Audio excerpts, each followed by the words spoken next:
कि आप जान रहे हैं चैम्बर अलॉटमेंट के लिए आज एक टेंटेटिव लिस्ट जारी की गई है।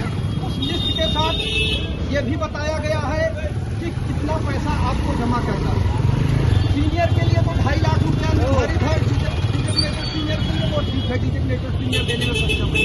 लेकिन नॉन डिजिग्नेटेड जो लोग हैं, हम हमारे जैसे सामान्य अधिवक्ता हैं, उनके लिए निर्धारित किया गया है कि उस चैम्बर में आप 1 लाख रुपया जमा करेंगे और हमारे जो जूनियर होंगे हमारे नीचे वो 50-50 हजार रुपया जमा करेंगे। आप सभी परिचित हैं कि एक आम अधिवक्ता के लिए 1 लाख रुपया और 50,000 रुपया यहाँ पे जमा करना इतना कठिन कार्य है। 9900 लोगों की लिस्ट आई है, चैम्बर लगभग 10,000 लोगों को अलॉट होना है, लेकिन मुझे लगता है कि हमारे यहाँ का आधा अधिवक्ता ये अभी सक्षम नहीं है कि वो 50,000 और लाख रुपए आपके पास जमा कर पाए।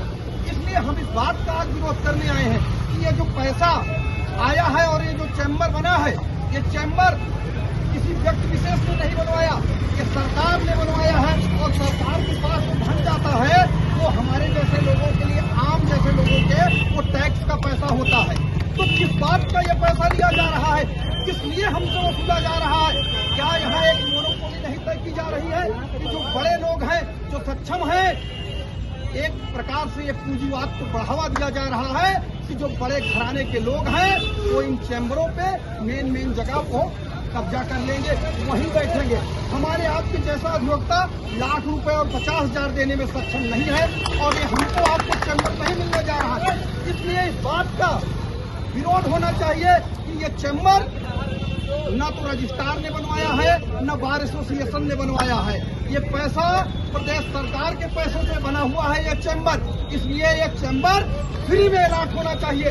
लखनऊ के अंदर चैम्बर बना, वहाँ अलॉटमेंट हुआ, वहाँ कोई पैसा नहीं लिया गया, लेकिन आप यहाँ निर्धारित कर रहे हैं। पहले तो हमें ये बताया गया कि 25-25 हजार रुपया लिया जाएगा, एक चैम्बर में 4 लोगों को अलॉट किया जाएगा और एक चैम्बर से 1 लाख रुपया लिया जाएगा 25-25। आज जब आप लिस्ट जारी कर रहे हैं तो कह रहे हैं कि 1 लाख रुपया आप देंगे और जो जूनियर है 50,000, तो एक चैम्बर से इनकी नियत है कि 3 लाख रुपया तक वसूला जाएगा। और मुझे लगता है कि आधा अधिवक्ता भी 1 लाख रुपए देने में सक्षम नहीं है। हम गांव से आए हैं, इलाहाबाद के अंदर रह रहे हैं, इसी तरह अपने बच्चों को पढ़ाते हैं, अपना परिवार चलाते हैं, 1,50,000 रुपया आता है, 2,50,000 का खर्च है मंथली बच्चों को पढ़ाने का और परिवार पालने का। हम कहाँ से आपको इकट्ठा 1 लाख रुपया और 50,000 दे देंगे?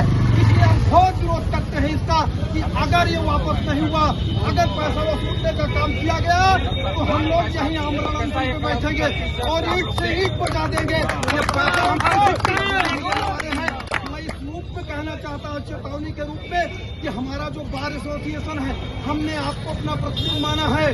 अगर आप हमारे प्रतिनिधि हैं तो आप हमारी बात को रखिए, चाहे रजिस्ट्रार के पास रखिए, CGI के पास रखिए, आप हमारी बात रखिए। नहीं, चुनाव आते और जाते रहते हैं, जुलाई में फिर यही चुनाव होना है।